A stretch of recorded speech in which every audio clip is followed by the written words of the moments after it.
Muchas gracias por acompañarnos el día de hoy a esta tercera sesión del año.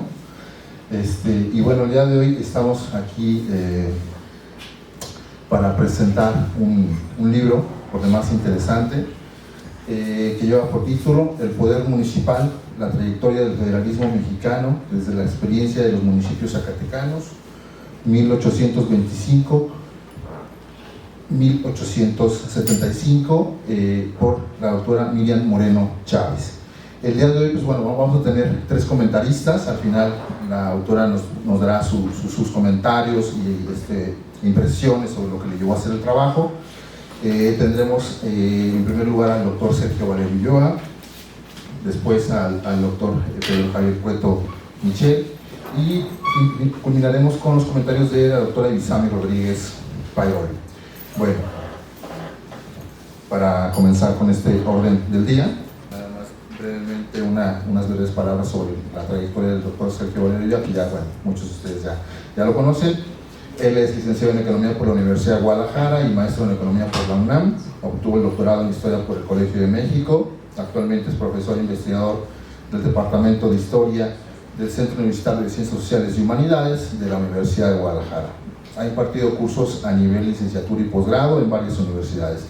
Fue coordinador de la Maestría en Historia de México de la Universidad de Guadalajara y director de la revista Letras Históricas.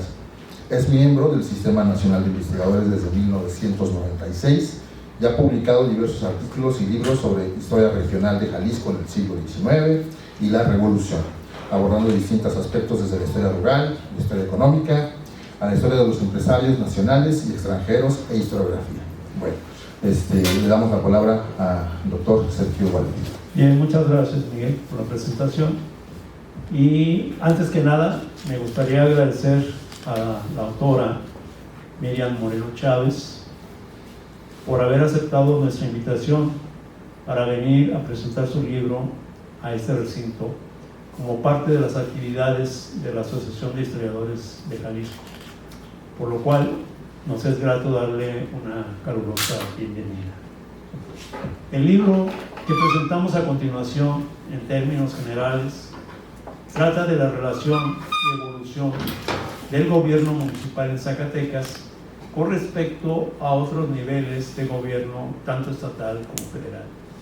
Dicha relación, nos dice la autora, fue cambiando de manera sustancial conforme se iban dando los cambios políticos y constitucionales durante el siglo XIX. En palabras de la propia autora, dice, es una aportación a las discusiones sobre el federalismo y el fortalecimiento o debilitamiento del municipio decimonónico, lo cual implica el análisis de la conformación del Estado-Nación en México entre 1824 y 1875. Sus ejes de análisis son el marco jurídico, las prácticas de los actores y la cultura política.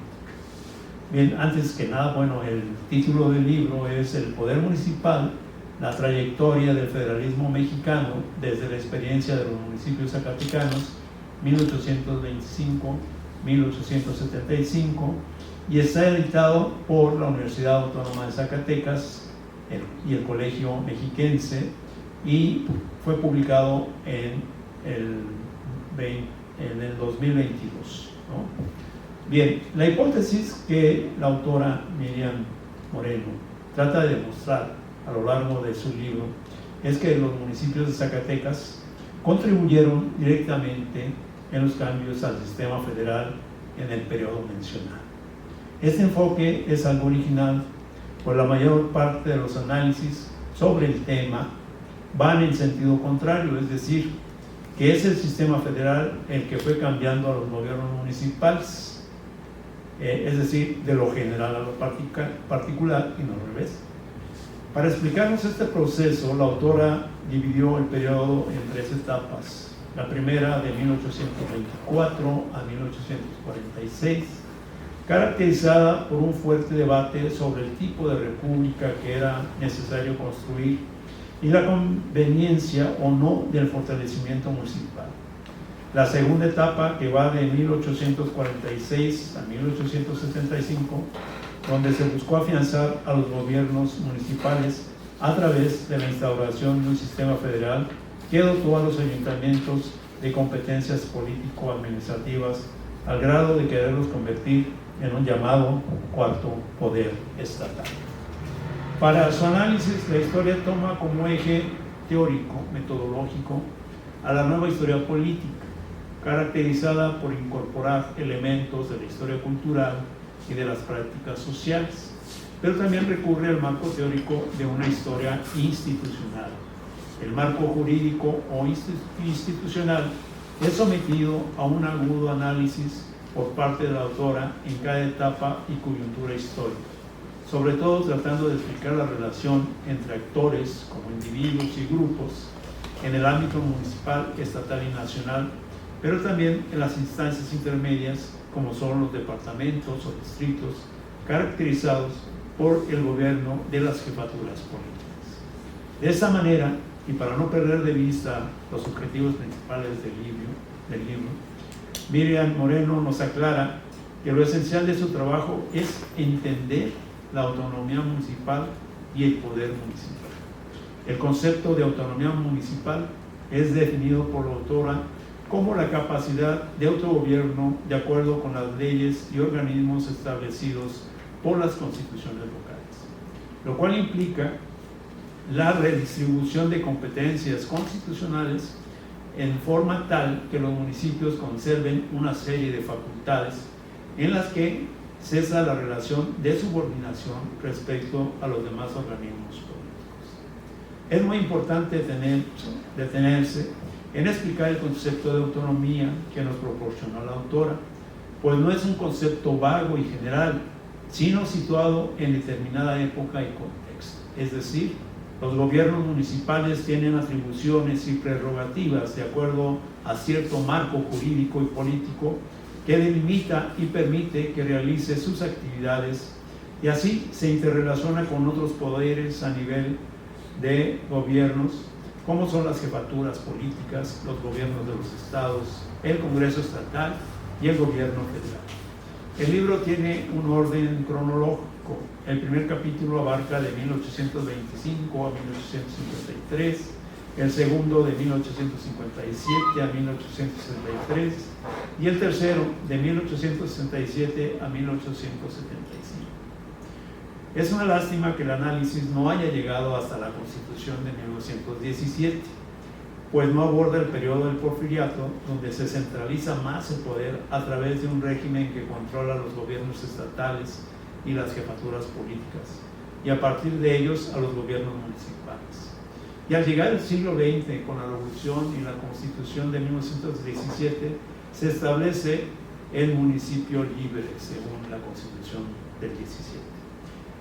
La autora inicia el primer capítulo diciendo que durante la transición del régimen colonial al México independiente se llevó a cabo un proceso de reorganización territorial, político y administrativo, en el cual los municipios y ayuntamientos fueron indispensables en la organización que distinguió a cada estado, al constituir el gobierno interior de los pueblos.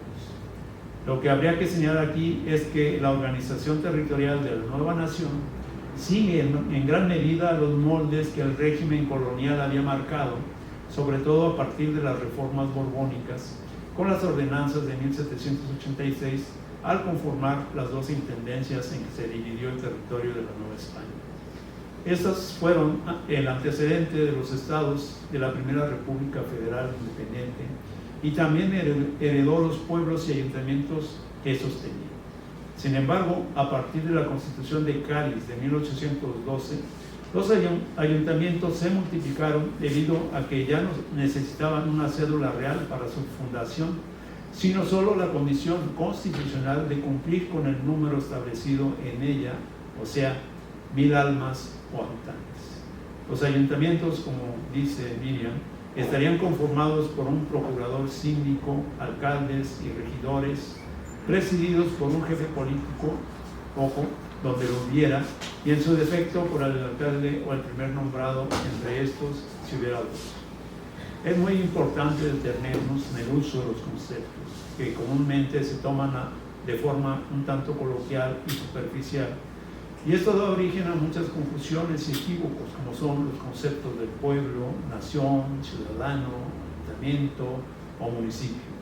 La cuestión del jefe político es necesaria aclarar, pues en la Constitución de Cádiz se habla de jefes superiores de provincia, el cual presidirá la Diputación Provincial. Esos jefes superiores de provincia serán el antecedente de los gobernadores estatales de la Primera República Federal de 1824, y antes de los jefes superiores estaban los intendentes como gobernantes de las intendencias. El antecedente de los jefes políticos decimonónicos más bien estaría en los subdelegados de las intendencias y no en el jefe superior de provincia. Nos dice la autora que durante las primeras décadas del siglo XIX, los municipios de México tuvieron un proceso de oscilación entre la autonomía y la subordinación, lo cual se dio paralelamente a la confrontación entre los estados y el gobierno central después del establecimiento del sistema federal en el país. Esto es cierto en determinada medida si consideramos que a partir del régimen de intendencias en la Nueva España, los intendentes eran nombrados directamente por el rey y no por el virrey de la Ciudad de México. El centro del poder estaría en el rey, que estaba en España, y la autonomía de la cual gozaban los ayuntamientos la concedió el mismo rey a pueblos y ciudades, los cuales tampoco dependían del virrey ni de los intendentes. La Constitución de Cádiz de 1812 mantuvo esta relación. Los jefes superiores de provincia eran nombrados directamente por el rey y no por el virrey de la Ciudad de México. Por tanto, había una centralización del poder con respecto al rey de España, no del virrey de la Ciudad de México. Esta relación cambió radicalmente con la declaración de la independencia de México en 1821, pues se pretendió que el lugar central que ocupaba el rey de España lo ocupara el emperador Iturbide desde la Ciudad de México, lo cual resultó en un rotundo fracaso, ya que las provincias se rebelaron contra este emperador y conformaron lo que vino a ser la Primera República Federal de 1824. Las élites y los gobiernos provinciales argumentaron que una vez roto el pacto que la asumía como parte de una monarquía, cada una de las provincias reasumía su soberanía y por tanto se asumían como estados independientes, libres y autónomos, unidos por un pacto de unión en una república federal. El gobierno de la federación era al principio un débil referente de ese pacto de unidad, del cual todavía no se puede decir que sea un gobierno central que haya sometido a las provincias. El concepto de federal debe someterse a un buen análisis, pues en la época se utilizaba de forma indistinta otro concepto que era el que más propiamente se adecuaba a esta débil relación entre el centro y las provincias, y ese es el término de confederación.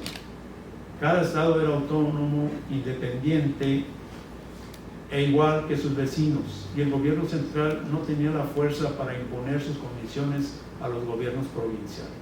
Constituía un centro débil y cuestionado constantemente. Dice el autor, se trató de una soberanía compartida entre los estados y el gobierno central, al ponerse a disposición de los gobiernos estatales la regulación y administración de sus respectivos municipios, rasgo distintivo de una república confederalista. Cada entidad definió de forma diferente la organización de su territorio, dividiéndolo en distritos, departamentos o cantones, los cuales a su vez se subdividían en distintos ayuntamientos. La autora Miriam Moreno nos dice que a este nivel los gobiernos municipales fueron en gran medida el patrón de la Constitución de Cádiz. Es muy importante analizar lo que eran los ayuntamientos de los pueblos en el régimen colonial o antiguo régimen. El concepto de pueblo fue introducido por los españoles al continente americano en los siglos XV y XVI y ya tenían adherida una forma de organización política, social y espacial desde la Edad Media en la península ibérica. El pueblo como corporación del antiguo régimen tenía sus propias autoridades, el ayuntamiento, y su espacio compuesto por el caserío, la plaza principal y los edificios administrativos y religiosos. también tenía su fondo legal, con sus tierras de común repartimiento, propios y ejidos. El concepto de pueblo, como corporación de antiguo régimen, transitó a partir de la Constitución de Cádiz, por un lado, hacia el concepto de pueblo como nación, y por otro, hacia el concepto de pueblo como un simple caserío con sus habitantes, y a constituir una simple circunscripción político-administrativa del Estado-Nación, el municipio. La Constitución de Cádiz de 1812 representó la más importante transformación en el plano de las ideas y las prácticas políticas de la sociedad colonial. Recogió en gran medida la tendencia centralizadora del régimen absolutista en el sistema administrativo, pero fue más allá en cuanto que hizo a la nación titular de la administración pública. Adoptó un nuevo código liberal en el cual los derechos políticos se ampliaron a gran parte de la población que poseía la calidad de vecindad y ciudadanía. Estableció en el ámbito municipal el espacio donde se rearticulaba la estructura social y política de la nación. Fue a este nivel donde se dieron los requisitos para detentar la titularidad de la vecindad y la ciudadanía. De esa manera, el municipio se convirtió en la primera instancia donde se desarrollaba el proceso electoral para elegir a los representantes de la nación, pero además se convirtió en el ámbito más cercano al vecino ciudadano, donde se administraban los recursos públicos y se ejercía el control judicial y político. La Constitución de Cádiz garantizó por primera vez la igualdad de los ciudadanos ante la ley. También estableció la división de poderes, rompiendo con el poder absoluto, concentrado en el monarca, y buscó la máxima racionalidad posible y la mayor eficacia en la administración del Imperio Español. Estos criterios guiaron un cuadro de reformas que llegaría hasta el gobierno local y que quebrarían no solo las confusiones jurídicas, legislativas y administrativas que la colonia había depositado en esta instancia, sino incluso el viejo papel de representantes de la soberanía real que había caracterizado hasta entonces a los ayuntamientos. El municipio, después de Cádiz, ya no sería una corporación autónoma del resto de las autoridades de España, con derechos propios y especiales, sometida solamente a la máxima autoridad del rey, como lo fue hasta antes de las reformas borbónicas, ni una entidad equiparable a cualquier otra de las instituciones políticas de la monarquía,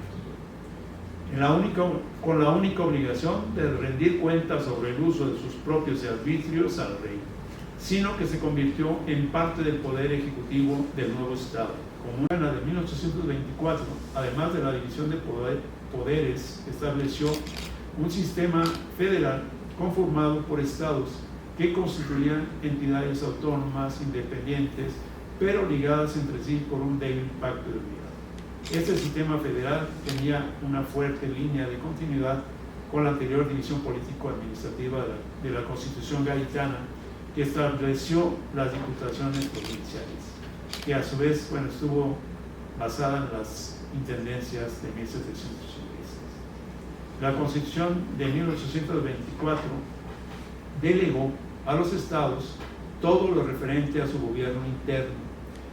En esa, los municipios continuaron siendo el punto de partida de la organización política y administrativa de la nación, pues era a ese nivel que se organizaban las elecciones federales y estatales, se cobraban impuestos para sostener las funciones del Estado en sus distintos niveles como las alcaldías, y en todas las constituciones particulares de los estados continuaron apareciendo las figuras de alcalde, regidores, síndicos, como funcionarios del ayuntamiento, electos de manera directa o indirecta, y la pluralidad de votos entre los vecinos de cada municipio renovados cada año.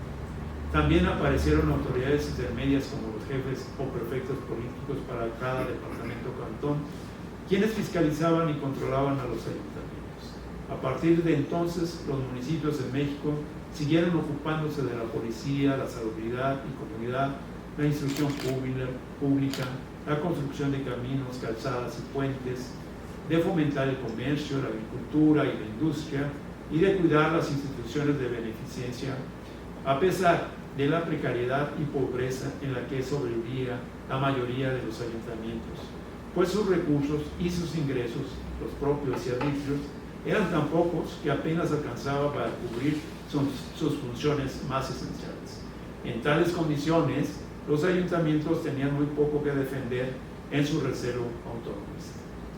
Tanto las constituciones federalistas como centralistas del siglo XIX mantuvieron sin muchos cambios a los gobiernos municipales con sus funciones y atribuciones fiscalizados por los jefes de departamento cantones.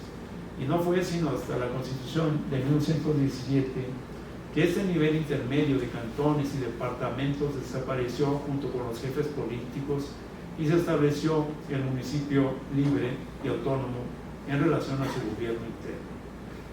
Pero no fueron los ayuntamientos municipales los que solicitaron tierras de forma directa después de la revolución, sino los habitantes de sus localidades, quienes se autonombraron como representantes de algún pueblo en particular y pidieron restitución o dotación de tierras. A lo largo de las relaciones entre los estados o provincias, variaron con respecto al gobierno central, ya fuera federal o centralista. Los estados cedieron o fueron sometidos a un pacto federal más fuerte o de plano desaparecieron en el periodo de la República Centralista y la relación de los gobiernos municipales tuvo que adaptarse a dichos cambios. Los ayuntamientos no desaparecieron en ninguna de las formas de gobierno federal o centralista, solo cambiaron los requisitos para que se estableciera un ayuntamiento o fueran ya 1,000, 3,000 o hasta 8,000 habitantes. También cambiaron las relaciones entre los ayuntamientos y las autoridades intermedias, como los gobiernos de los estados, departamentos y los jefes políticos a lo largo del siglo XIX, como lo explica detalladamente la autora en su libro para el caso de Zacatecas entre 1825 y 1875. Según nos dice la autora Miriam Moreno, que a partir de su estudio se constata que los municipios influyeron en la definición del federalismo principalmente en dos ámbitos.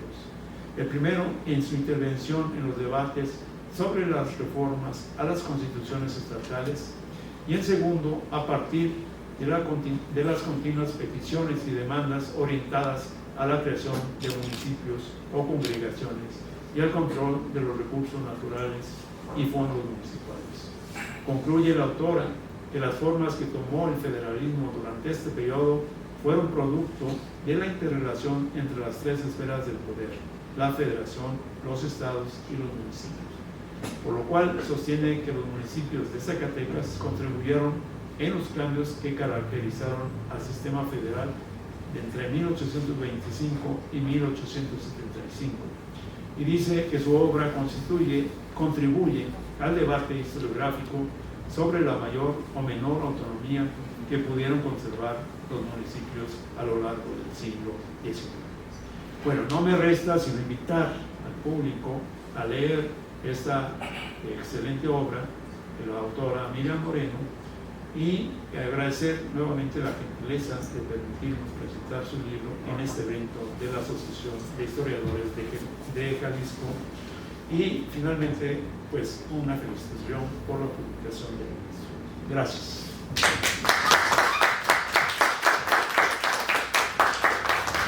Agradecemos las palabras del doctor Sergio Bolivia, que ya de entrada nos da un panorama general de cada uno de los capítulos que contiene este libro, atendiendo los debates, los temas y por supuesto sobre todo el gran debate sobre la autonomía o no de los ayuntamientos, ¿no? Pasemos ahora a los comentarios del doctor Pedro Javier Cueto Michel. Solo queda decir enhorabuena, viéndolo desde este lado. En segundo lugar, agradecer a la Asociación de Historiadores de Jalisco y en particular a Sebastián Herrera por invitarme a presentar esta obra. Bien. En los siguientes 2 años, es decir, 2023 y 2024, la conmemoración del bicentenario del establecimiento de la Primera República Federal impulsará trabajos con este epíteto, dígase federal, federalismo y demás derivaciones, los cuales pulularán desde los más diversos ángulos y perspectivas, algo que, como hemos visto observando desde el 2010 con el bicentenario de la independencia, se ha vuelto bastante común. Tomar una fecha conmemorativa y exprimirla hasta sacar lo más posible en torno a la misma. Por mi parte está bien, dado que son los temas que me interesan. Entonces, lo cierto es que este esfuerzo, tanto de investigadores, organizaciones e instituciones educativas, debe verse reforzado no solo con el objetivo de incrementar cuantitativamente la producción, sino que debe marcar una agenda conforme a las problemáticas presentes en torno a la relación entre Estados y el gobierno federal. El caso reciente, que es de esta semana, sobre los dimes y diretes del permiso para la instalación de la planta de Tesla entre el gobernador de Nuevo León y el presidente de la República, es tan solo un atisbo superficial de las disputas entre ambas esferas y la actualidad de la discusión. Pero también la producción emanada de las conmemoraciones debe centrarse en aquellos temas que, por una u otra razón, se han visto opacados y dejados a un lado por la historiografía más tradicional. Con esto quiero decir que más que retomar viejos y cansados tópicos acerca de héroes patrios y batallas interminables, existen otros aspectos y procesos que, a la par de los primeros, tuvieron un papel destacado o incluso superior, pero que no se ha derramado tanta tinta como con los primeros. Este libro, que tengo el honor de comentar, encaja en esto último que digo. Por extraño que pareciera, federalismo y municipios, los dos ejes principales de esta obra, no suelen mezclarse directamente para el siglo XIX. Es cierto que en la historiografía especializada el municipio es un actor de primera categoría y ha sido multireferenciado y multivisitado por los historiadores. Sin embargo, la reflexión nunca recae desde la forma de gobierno. En verdad que es sorprendente el escaso foco que se ha prestado acerca de este tema, la participación del municipio en la construcción del Estado-Nación. El municipio, entonces, suele ser visto como una moneda de cambio para los diferentes grupos políticos que intentaron establecer su proyecto político. Así, la mención de los ayuntamientos y de los espacios municipales se reduce en muchas ocasiones al apoyo brindado a pronunciamientos, levantamientos y demás actos levantiscos. Esto, no obstante, no es una triste ocurrencia de la historiografía actual, sino que los propios actores de la época vieron en los ayuntamientos como representantes que eran de la población la base más fiable para justificar e impulsar sus propios deseos bajo la cobertura de la dichosa voluntad de los pueblos o la voluntad de la nación. Los llamados planes y proclamas tomaban su fuerza y legitimidad conforme al número de actas de adhesión de ayuntamientos. Entre más pueblos suscritos, mayor verdadero era el pronunciamiento. Por otra vertiente, el municipio se ha visto en singular, esto es, la villa, la ciudad o el pueblo frente a los grandes procesos que atravesaron la centuria, no en el sentido de Luis González y su microhistoria, sino más bien en el intento de señalar y remarcar la existencia de esa pequeña parte dentro de un todo, pero sin llegar a vincular la repercusión de los actos del propio municipio en los procesos políticos de gran envergadura como las discusiones constitucionales. Lo cierto es que este libro, El Poder Municipal, la trayectoria del federalismo mexicano, desde la experiencia de los municipios zacatecanos, 1825-1875, se embarca en una ardua tarea de intercalar dos enormes temas dentro de nuestra historia política, federalismo y municipalismo. Si bien en ocasiones parece que se estudia lo primero, es decir, el federalismo, a través del segundo, el municipio, en otras se observa lo contrario, y es el municipio el eje central de la discusión y no la ventana desde donde se aprecian los cambios. Cabe destacar que no es un libro pionero en estricto sentido, sino que abreva, como es notorio desde la misma presentación al inicio del texto, una serie de trabajos que en las últimas décadas han destacado el papel de los municipios, en plural, dentro de la arquitectura estatal. El claro referente es María del Carmen Salinas, que, con varios libros a la espalda, ha impulsado la incursión al federalismo desde el piso más bajo de su andamiaje institucional, el municipio. Ahora bien, la autora, Miriam, hace eco de una vasta historiografía para partir de su supuesto básico, aunque no por ello menos interesante. Y cito la idea de que los municipios de Zacatecas contribuyeron directamente en los cambios que caracterizaron el sistema federal de 1825 a 1875. Ahí termina la cita. La participación activa de los municipios en la construcción institucional resulta, pues, un tópico bastante interesante, en aras de construir una visión de los federalismos, confederalismos e incluso de los centralismos, ya no solo a nivel nacional, ni tampoco estatal o departamental, sino desde un plano mucho más cercano a la población. Es este, desde mi punto de vista, el tema más relevante de la obra, cómo a través de la participación, el amparo o el juicio de amparo y el reclamo sobre los temas que a ellos les interesaban, como la defensa de la autonomía de sus fondos y de sus tierras, las acciones en los municipios repercutían y al mismo tiempo moldeaban directamente el tipo de república federal que se gestaba en los ámbitos estatales y nacionales. El libro, metodológicamente, se sienta sobre 3 ejes: el marco jurídico, las prácticas políticas y la cultura política. Esta idea, retomada de Israel Arroyo, busca tejer los diferentes ángulos acerca de un mismo proceso para explicarlo de la mejor forma posible. Lo cierto es que en la práctica resulta un tanto complicado mezclar las 3 sin poner demasiado énfasis en alguno. Así, en los primeros apartados del capítulo 1 se siente el peso de la parte jurídica más que las prácticas de los actores municipales, al descubrirnos las facultades de una serie de corporaciones, dejando al margen la repercusión que éstas tuvieron en la vida municipal y la vida de sus habitantes. No obstante, el resto de los capítulos pusieron un equilibrio notable de los 3 ejes y se aprecia el esfuerzo por integrarlos. Al estar dividido en 3 capítulos de manera cronológica, el libro se siente como la progresión de un mismo actor o de un mismo tema que oscila entre los diferentes proyectos nacionales. La autora, me parece, así lo quiso plantear. De esta manera podemos ubicar dónde está el municipio respecto a los gobiernos estatales y nacionales. El primer capítulo es una suerte de péndulo en el que se construye y afloja el municipio y su capacidad de actuar debido a los propios vaivenes entre las formas de Estado, que culminó con el triunfo definitivo de un proyecto federal por encima de las propuestas confederalistas y unitarias. El segundo capítulo asevera el afianzamiento de los gobiernos municipales y la impronta que marcaron como engranaje necesario para echar a andar las políticas reformistas.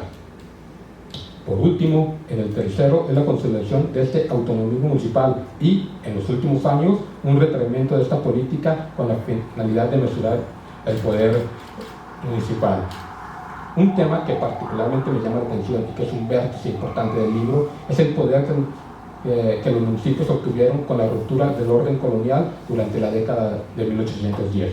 Por un lado, la atomización de la soberanía y los múltiples reclamos a diferentes niveles de quién era el propietario original, y por otro, la creación del ayuntamiento constitucional en 1812 con la Constitución Gaitana, y por último, la lucha continua de los estados y los gobiernos generales por atar dicha fragmentación de poder utilizando mecanismos centralizadores. Aquí cabe recordar que la diferencia entre federalismo y centralismo, una república unitaria, tiene que ver más con la centralización que con otra cosa. Es decir, en el caso de los municipios, qué tan atados o sujetos estaban los municipios a los poderes estatales. Así, por tanto, no se ve reflejado tanto en el cambio de atribuciones, sino en el método en el que eran vigilados.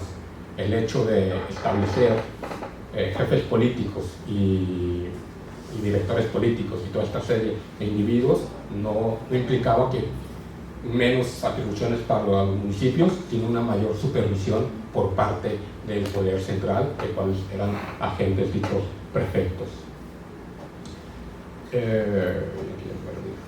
En este sentido, la autora no duda en denominar el poder municipal como un cuarto poder, conforme a comentarios de la época. Lo que es cierto es que, como bien muestra, los ayuntamientos tuvieron un poder de facto enorme por su cercanía a la población y las prácticas políticas en los que intervenía. Para poner un ejemplo, la organización y, en algunas veces, la mediación de las elecciones. También resalto un hecho importante, como es que la autora, desde el inicio, desde la introducción, estableciera conceptos guía, que ella misma lo dice, no son conceptos que la van a sujetar, sino que le van a indicar, y también al propio lector, acerca de lo que se refiere. Pienso en lo que menciona sobre el federalismo y el confederalismo. Si bien estos conceptos parece que necesitan una revisión, dado que el federalismo y el confederalismo, más que confundirse, estaban en una construcción plena en ese momento. Cabe recordar que las federaciones eran entendidas como en la época, eran entendidas como como un grupo de estados soberanos y autónomos, es decir, lo que nosotros entendemos ahora por confederación. El término federación es un término antiguo que se modificó únicamente hasta la discusión en el Congreso y en el Congreso de Estados Unidos. El libro célebre de Hamilton y compañía sobre el federalista es el que realmente cambió el término de federación. Entonces, esta idea de que la federación es limitada es una idea realmente que nosotros como historiadores proyectamos sobre nuestros actores.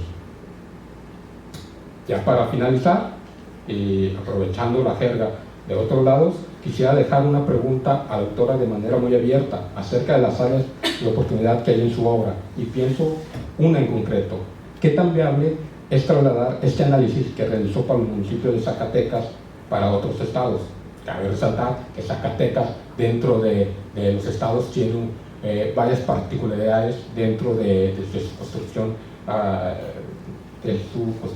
de su arquitectura institucional. Pienso en que fue el único estado que en 1825 dejó a los municipios que participaran en el poder dentro del mecanismo para la promoción de leyes, mientras que los otros estados no dejaron esta vertiente. Entonces, esta particularidad de Zacatecas me hace pensar si es posible realizar un análisis similar de cómo lo realiza Miriam a otros estados, fincándonos en las mismas ideas, o simplemente por las propias particularidades, Zacatecas es un caso específico o único y no se puede ir más allá. Muchas gracias. Muchas gracias al doctor Pedro Coelho por sus comentarios, y bueno, también nos vuelve nuevamente al tema de los conceptos, cómo se han ido entendiendo a lo largo de la historia, y los mismos historiadores somos los que a veces los estamos como reivindicando, ¿no? Interesante. Ahora pasemos la palabra a la doctora Ibisami Rodríguez Pairol.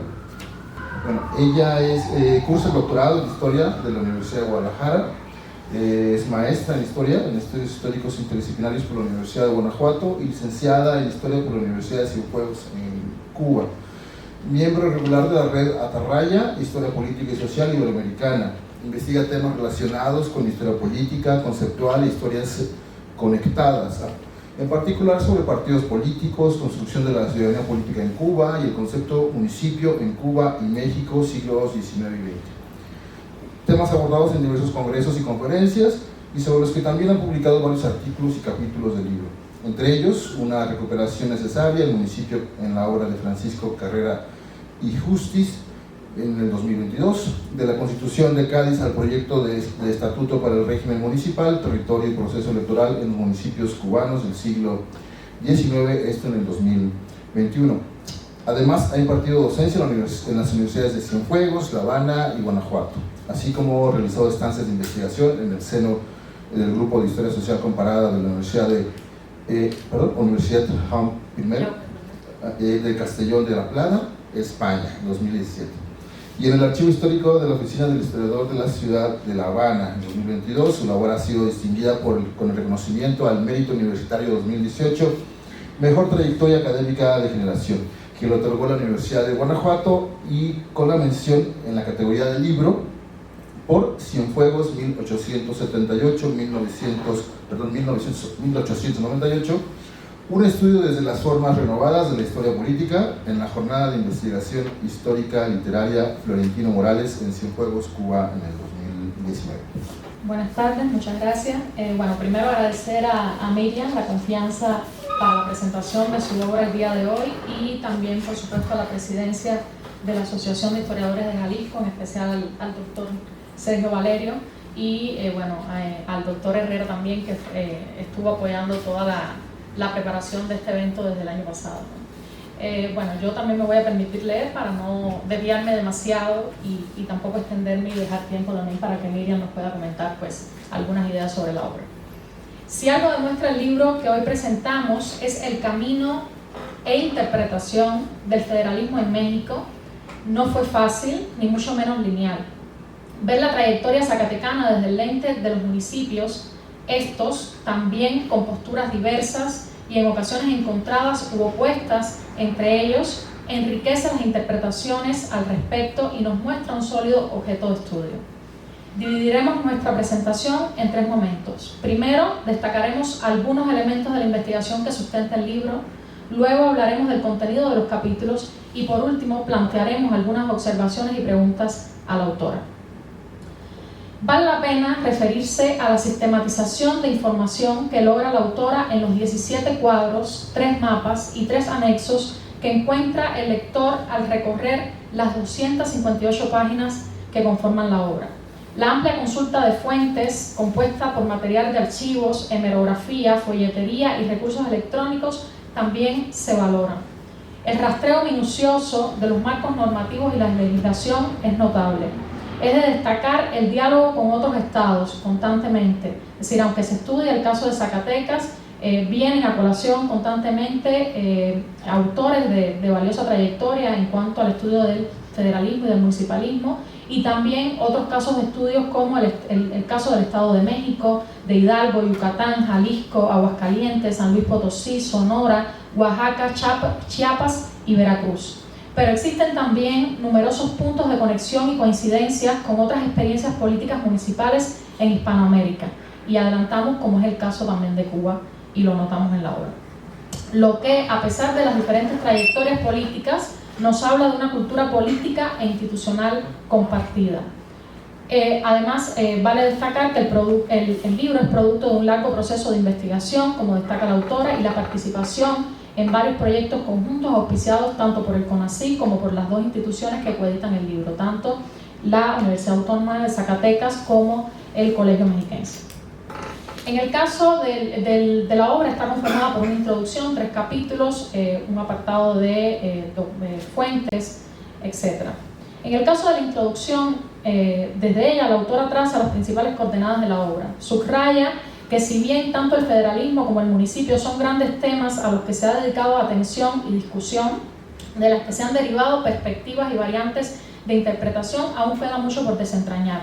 Cuestiona así periodizaciones y enfoques que han dejado de lado o bien no han visibilizado las relaciones y gestiones de los municipios en materia federal y que han privilegiado las acciones de las élites políticas. De ahí que la periodización de su trabajo se corresponda con, y cito, la participación y capacidad de injerencia de los gobiernos municipales en la vida política del Estado de Zacatecas, y cierro cita. Identifica así un debate crucial para sus propósitos investigativos, 2 posturas historiográficas en las que el municipio se ve envuelto. Por un lado, en los planteamientos sobre su debilitamiento o subordinación a partir de disminución de recursos y sujeción a cuerpos superiores de gobierno y la administración, y por otra parte, los que argumentan su autonomía.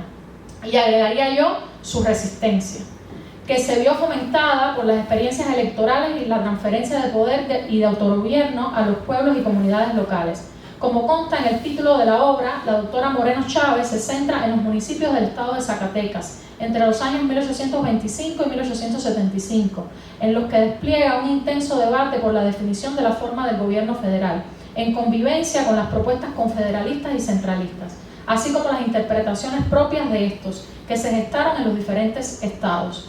Recorre estos años y escenarios de la mano, como se ha mencionado hoy aquí, de 3 ejes analíticos y de interés metodológico: el marco jurídico, las prácticas de los actores y la cultura política, mismos que se entretejen a lo largo y ancho de 3 capítulos que conforman la obra. E identificamos que además cada capítulo anuncia un binomio problemático. Esto es, en cada capítulo la autonomía municipal tendrá que batirse con un problema que la obstaculiza. En el primero, la construcción de la forma de gobierno o de las formas de gobierno, tanto federal como centralista, sobre todo la primera en la que participa activamente. En el segundo, con las desavenencias del contexto, y ya veremos más adelante cuáles fueron. Y en el tercero, con la división del Partido Liberal en el Estado. Demuestra en cada caso el poder de respuesta y propuesta de los municipios con respecto a la política y a la legislación, tanto estatal como federal en la etapa centralista. Plantea además los principales momentos de su pesquisa de 1824 a 1846, donde define que el municipio oscila entre la autonomía y la subordinación, y es en 1825 que se proclama la Constitución del Estado de Zacatecas, y de 1846 a 1875, cuando se le dotó a los ayuntamientos de competencias políticas administrativas con el interés de convertirlos en un cuarto poder estatal. Y el año de cierre observa la autora un cambio de rumbo de aquella política en el plano estatal. Entre los modos de hacer historia, elige la historia política enfocándose desde renovadas preocupaciones en torno al Estado. Las fuentes, como hemos mencionado, son amplias y variadas, y bueno, todo este uso que anuncia desde la introducción, que tiene que ver con conceptos claves como federalismo, confederalismo, municipio, poder municipal, autonomía, etc. Mencionándolas no solo como parte de la discusión historiográfica desde el presente, sino el propio uso que también le dieron los sujetos, los actores, en el momento de gestionar pues, su vida política desde los municipios y el Estado. En el caso del capítulo 1, donde definimos donde observamos este binomio autonomía municipal y construcción de formas de gobierno, la autora relaciona la génesis del federalismo mexicano más que con la Constitución norteamericana, con los sistemas de gobierno precedentes, dígase el sistema de intendencias, diputaciones provinciales y ayuntamientos constitucionales. La fuerza política que se ejerció desde las regiones hacia el gobierno central optó por un sistema federal, con fuerte protagonismo en Jalisco y Zacatecas, seguidos de otros como ya se ha mencionado acá. Soberanía depositada en la nación y los estados considerados, y cito, libres y soberanos. En Zacatecas, la Constitución Política del Estado Libre y Federado se promulgó el 17 de enero de 1825. Desde allí se fijó que los gobiernos municipales elegirían a los miembros del Congreso Estatal. Subraya que la legislación en torno a los ayuntamientos fue distinta en cada estado, pero que al menos en Zacatecas, y cito, la relación entre los diferentes órganos de gobierno serían en términos de colaboración constante y de competencias compartidas. Los ayuntamientos también tuvieron la capacidad de intervenir en la elección del Ejecutivo Estatal cada 4 años, y la capacidad para proponer proyectos de ley en el Congreso fue privativa de este, sino también de los gobiernos, ayuntamientos, corporaciones, empleados y de todo ciudadano perteneciente a cualquier clase y condición. Cierro cita. Además, los municipios quedarían a cargo de, abro cita, la elaboración de sus ordenanzas municipales, administrar sus caudales de propios arbitrios, además de estar a cargo de la policía, de orden, instrucción primaria, beneficencia, salubridad, seguridad, comodidad, ornato, recreo, promover la agricultura, comercio, industria y minería. Y cierro cita. Además se definirían la cantidad de habitantes para formar municipio, 3.000 habitantes, 2.000 más que lo establecido en Cádiz, y ahí van marcando también las diferencias de este constitucionalismo estatal. Mientras se establecieron juntas municipales en los que tenían 1.000 habitantes, Zacatecas contó así con 30.000 municipalidades y 14 juntas municipales. Los ayuntamientos serían fundamentales en la organización de los procesos electorales en el Estado, todo lo cual garantizaba a este cuerpo un fomento de su autonomía, a la vez que confluían antiguas y modernas prácticas y atribuciones. Se mantenía así la facultad de que emitieran bandos y justicia en primera instancia. El legislativo elaboró el reglamento para el gobierno interior de los partidos, donde se definieron las funciones de los presidentes de los ayuntamientos y los jefes políticos al frente de las cabeceras de partido, así como la cantidad de funcionarios que debían haber en cada ayuntamiento según la cantidad de población en el municipio. Pocos años después de haber proclamado la Constitución de 1895, comenzaron las vistas de querer restar autonomía a los gobiernos municipales. Avisaba esto sobre la intención de centralización de las finanzas, restar autonomía a los gobiernos municipales. Ejemplo, el proyecto de Banco Nacional en 1829 o amortización de bienes disfrazaba o avisaba sobre la intención de centralización de las finanzas públicas. Resistencias de ayuntamientos, ante esto hubo resistencias de ayuntamientos como representantes de los pueblos, como un padre inmediato de aquellos, como han sostenido, y también lo retoma la autora Manuel Schutz y Mariana Terán en un artículo reciente. En 1832, el legislativo zacatecano intentó frenar el poder de los municipios modificando la Constitución de 1825 y colocando como figura restrictiva y supervisora a los jefes políticos. mientras se les despojó del manejo de los fondos municipales y los canales de comunicación entre los ayuntamientos y los poderes estatales también se vieron afectados, a lo que las protestas de los municipios se escucharon inmediatamente. En 1835 se puede observar a través del auge de los pronunciamientos la inclinación de algunos ayuntamientos a favor de un tránsito a la República Centralista, acusando el desorden y perjuicio a los habitantes causados por el sistema federal, pidiendo la reforma de la Constitución de 1824. Se vio en la argumentación del centralismo desde el liberalismo una opción y no un freno, lo cual se confirmó con la confianza que se vio depositada en la Junta Departamental que se creó durante el centralismo. La autora devela cómo algunos de los municipios zacatecanos tuvieron un entendimiento de los marcos del liberalismo y se sustenta en estas ideas la lucha contra las tendencias centralizadoras en los marcos del primer federalismo. Pero no todos apoyaron la transición. Las opiniones estuvieron divididas y enérgicamente argumentadas en cada caso. Destaca además la autora la presencia de individuos pertenecientes a la Iglesia en los pronunciamientos municipales a favor del centralismo. Es un atinado diálogo.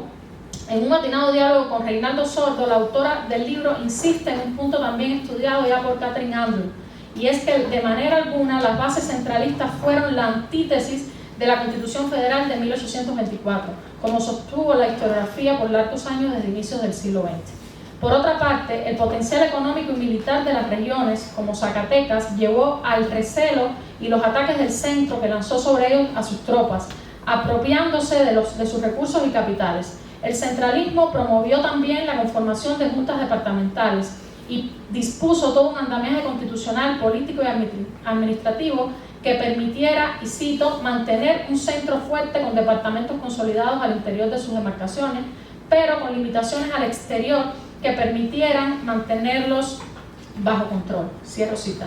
Fueron los prefectos de los funcionarios municipales dotados de mayor poder, multar, catear casas y arrestar, siendo acusados en ocasiones por arbitrariedades y extralimitaciones de autoridad. Otra transformación considerable fue la reducción de ayuntamientos a raíz del criterio de formación con un mínimo de 8.000 habitantes, reducción de fuerza, de gestión frente al departamento y frente al centro. Esto implicaba esa reducción.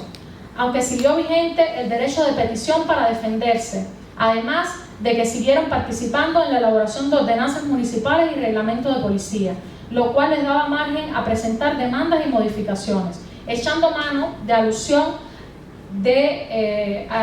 a la anterior experiencia federal, demostrando más que la ruptura, la continuidad entre las formas de gobierno. Sin embargo, durante el centralismo no se resolvió la crítica situación de Hacienda Nacional y las presiones de los grupos federalistas acentuaron las problemáticas de la vida política que demostraba en el sentimiento federalista que el sentimiento federalista no se había agotado. Hubo contra el centralismo en Zacatecas desde movimientos que hicieron uso de la violencia armada, solicitudes de restablecimiento de la Constitución del 24 y las instituciones liberales, hasta propuestas de restaurar el orden político del antiguo régimen. El constituyente de Milo estadounidense, el Ayuntamiento de Zacatecas, puso a disposición del gobierno central el sobrante de sus fondos y se dirigió a la ciudadanía para promover la unión, el sacrificio por el bien común y los servicios a la patria, para mantener su soberanía.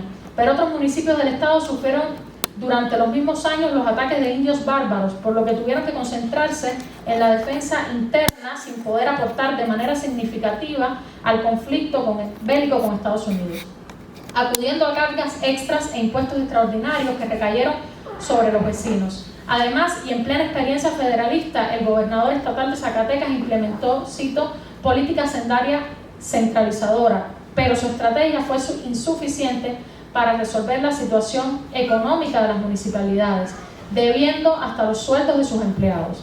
De modo que para 1849 se decidió entregar o bien devolver a los ayuntamientos la libertad de manejar sus fondos. En esta acción vieron depositados los sentidos de autonomía y democracia. Sin embargo, la mencionada autonomía tuvo sus costes. Las municipalidades crearon sus propias contribuciones para paliar la situación económica de sus fondos, pero en no pocas ocasiones recibieron los reclamos de los propios vecinos y los pueblos por lo asfixiantes que éstas resultaban.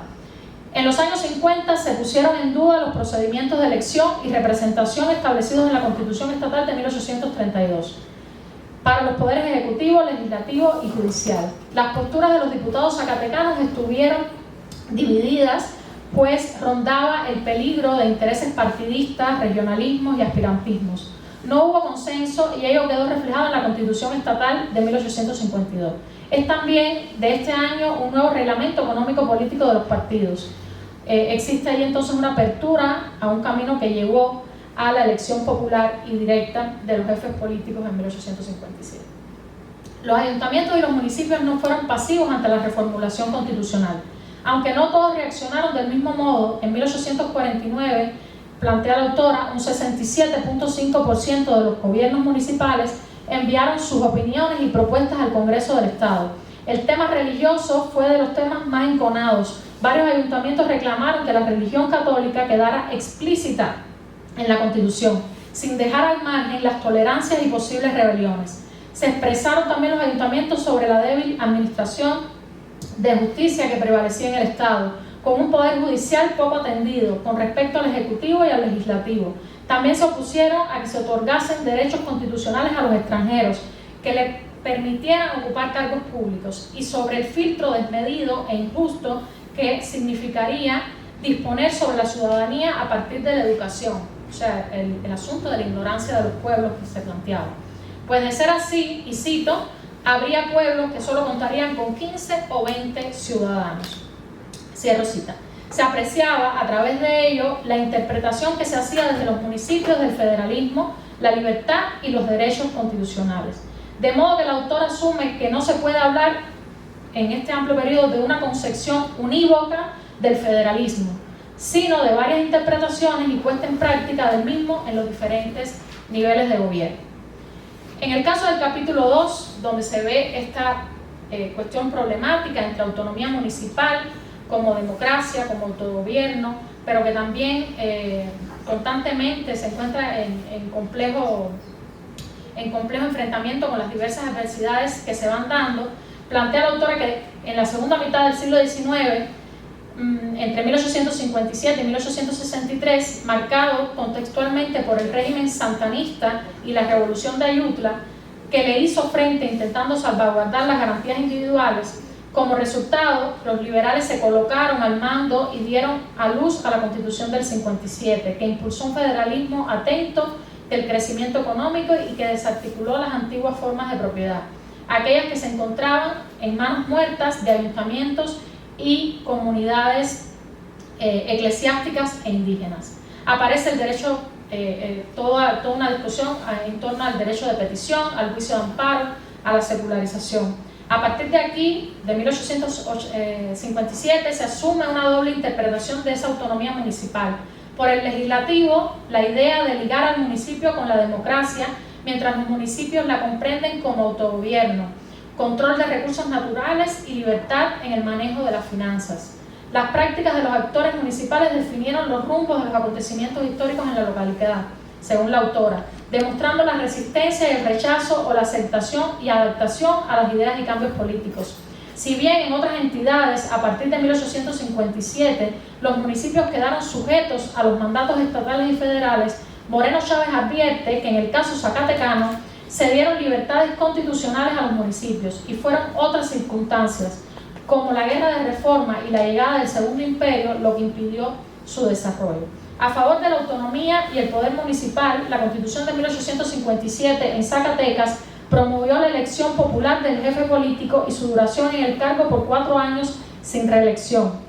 Y en este caso la población podría acusar cualquier tipo de arbitrariedad de su parte utilizando el juicio de amparo como principal recurso político. Posibilidad de constituirse además en municipalidad a toda población en terreno particular con más de 2.000 habitantes, y se establecieron constitucionalmente los requisitos para conformar un partido. ¿Cómo se opusieron o adaptaron los municipios zacatecanos a la guerra de reforma y a la desamortización y secularización? Es importante señalar que la autora retoma la idea de que la Iglesia no fue para nada una institución monolítica aferrada a las dinámicas del antiguo régimen, sino, por el contrario, se dieron casos de simpatías hacia los proyectos liberales incluso la afluencia de grupos de liberales católicos. Las continuas crisis políticas y económicas ocasionaron también cambios en las interpretaciones religiosas de la realidad, lo que trajo conflictividad. No obstante, y cito, las modificaciones y la estructura legal de la propiedad, privilegiando la propiedad individual como el derecho de cada persona a partir de su trabajo que presidía la autoridad del gobierno a través de la desamortización, produjeron un fuerte descontento que llevó a la guerra civil.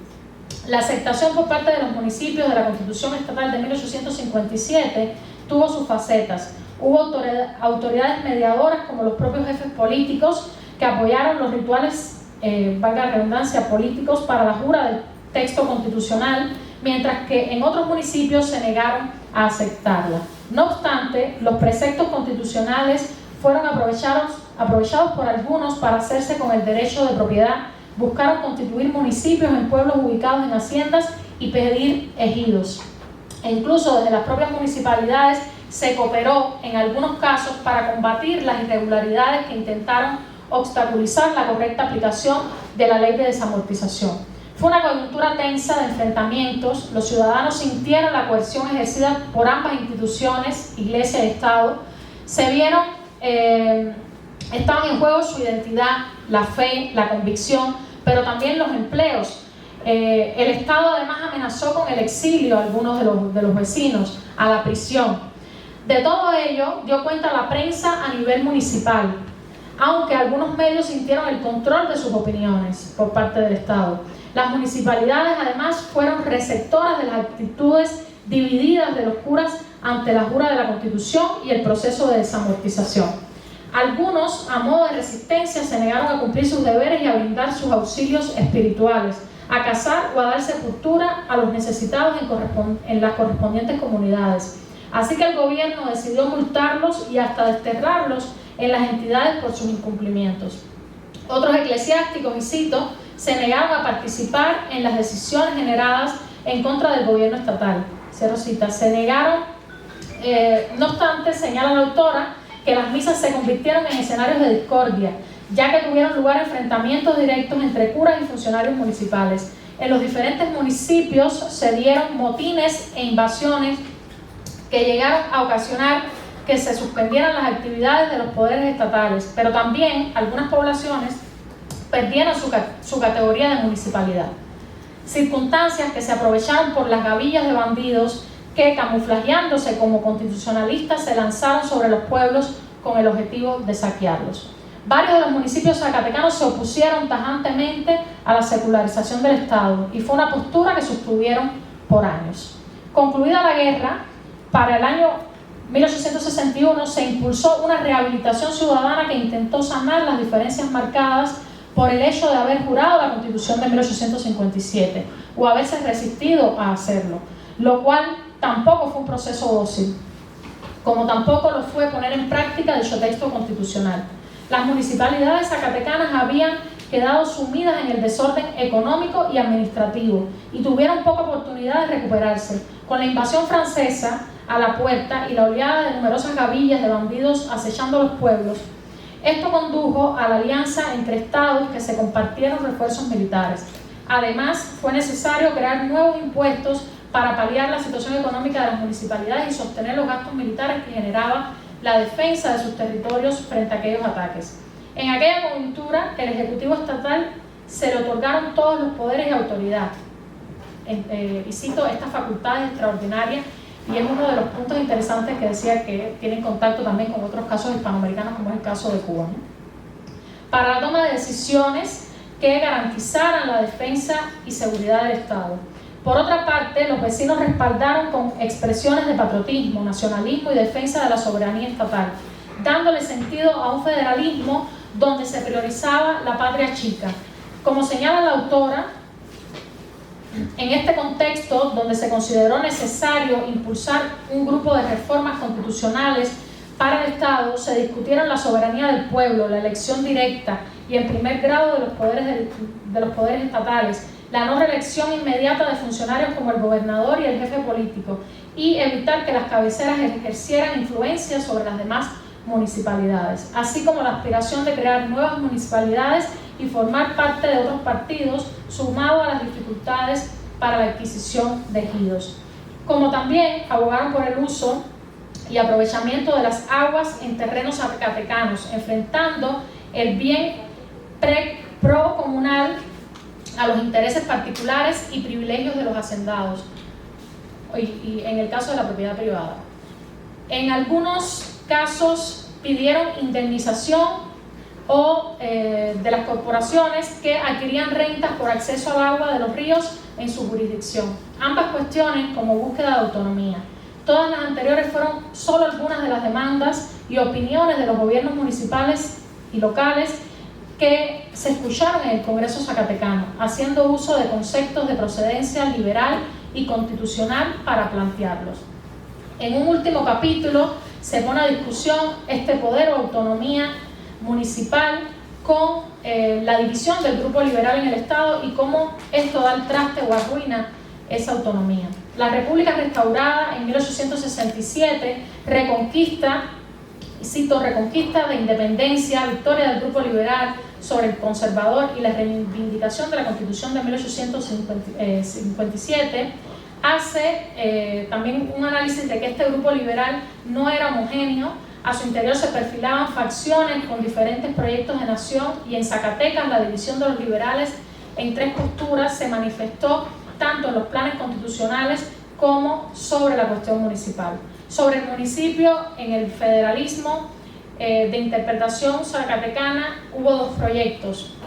Por un lado, una continuidad de la Constitución del 57 y las reformas del 61 deriva en la Constitución entonces del 69, que pretendía fortalecer su poder más allá de diversos intentos previos. Y cito, esta legislatura fue más lejos que ninguna de las anteriores al proponer una nueva estructura político-administrativa para las poblaciones con un número mínimo ahora de 500 habitantes y con el derecho de adquirir el ejido necesario para su formación. Cierro cita.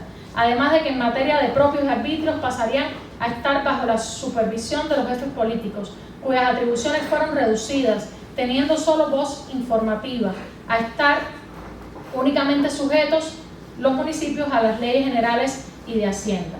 Mientras que las ordenanzas municipales solo pasaría una copia al gobierno para sus conocimientos, lo cual no tuvo igual desarrollo en todos los estados, nos comenta la autora, ya que en algunos se fortaleció, a diferencia de Zacatecas, la figura del jefe político y su capacidad de coartar a sus subalternos. No obstante, al no existir uniformidad en los procedimientos y prevalecer las confusiones en cuanto a la expropiación y repartición de tierras, se desdibujó la idea de un federalismo conciliatorio. Como resultado, hubo importantes movimientos de protesta y pronunciamientos de los municipios zacatecanos en contra de las decisiones del Congreso. Por su parte, los hacendados vieron en la Convención Zacatecana de 1869 el medio para organizarse y movilizarse contra las expropiaciones e intervenir como grupo en las elecciones estatales. Y aquí, justo en esto, estuvo el segundo proyecto que se perfiló en el caso zacatecano.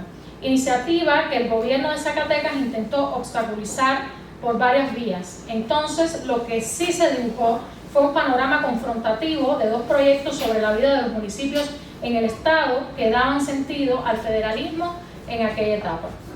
Después de 1870 cambia la política estatal con respecto a los gobiernos municipales y su autonomía y poder. Se vinieron abajo las reformas que en los años 50 y 60 se habían aprobado y se dotó nuevamente de poder a los jefes políticos, lo que de inmediato exaltó las demandas de las municipalidades. Se le quitó la capacidad de aprobar sus arbitrios y presupuestos, colocándolas nuevamente, y cito, bajo el vergonzoso pupilaje, como advirtió el diputado Rubalcaba en 1875.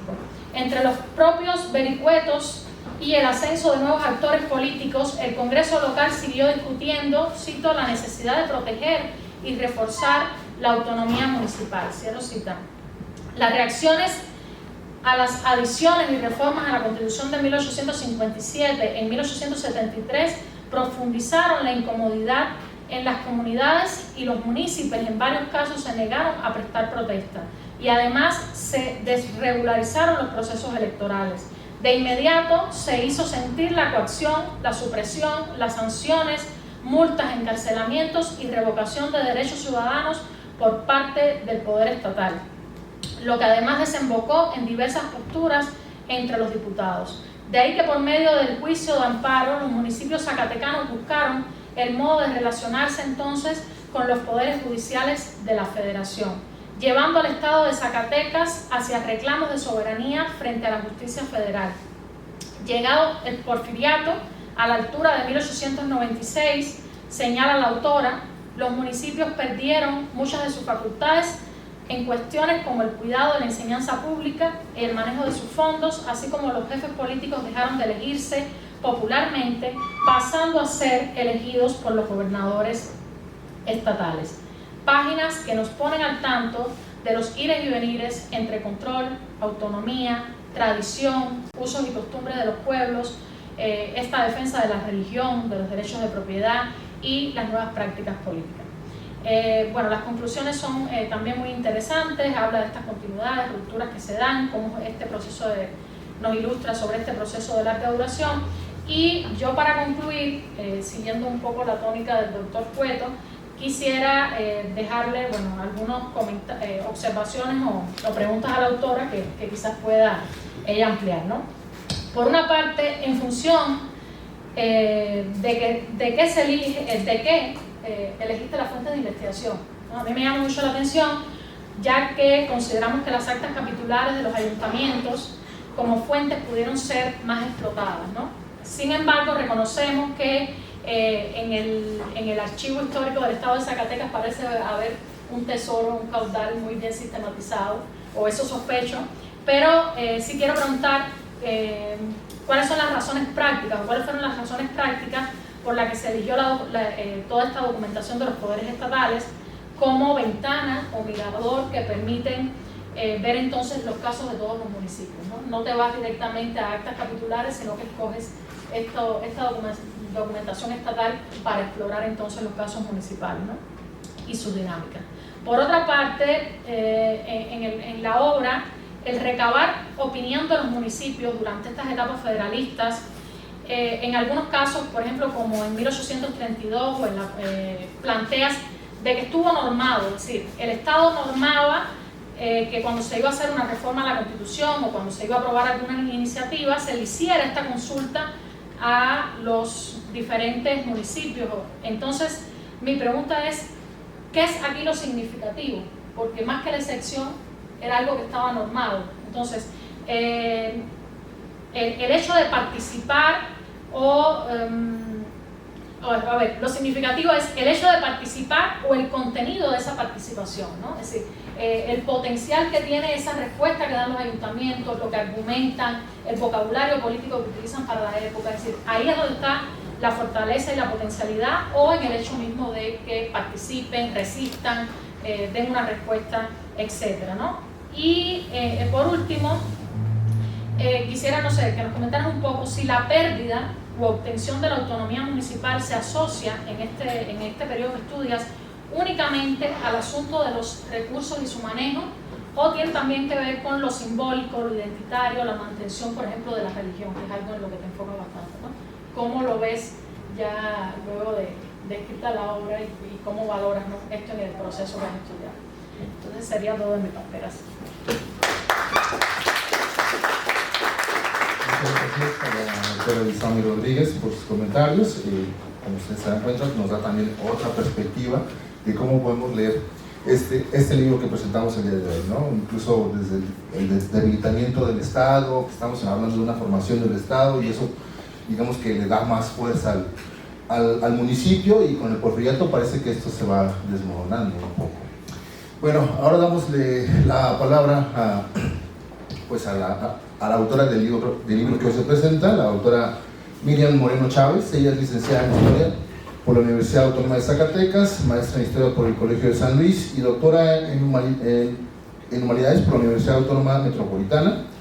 Recientemente se incorporó al Colegio Mexiquense para realizar una estancia postdoctoral donde se integró las actividades académicas y de docencia del Seminario de Historia Contemporánea y al programa de maestría en Historia. trabaja las líneas de generación y aplicación del conocimiento de historia política y social del municipio, siglos XIX y XX, y federalismo decimonónico. Entre sus últimas publicaciones se encuentran los artículos de las discusiones federales a los debates municipales, la edificación del constitucionalismo liberal en México, 1850-1873, y el federalismo mexicano frente al amparo decimonónico, Estado de México y Zacatecas, 1857-1882.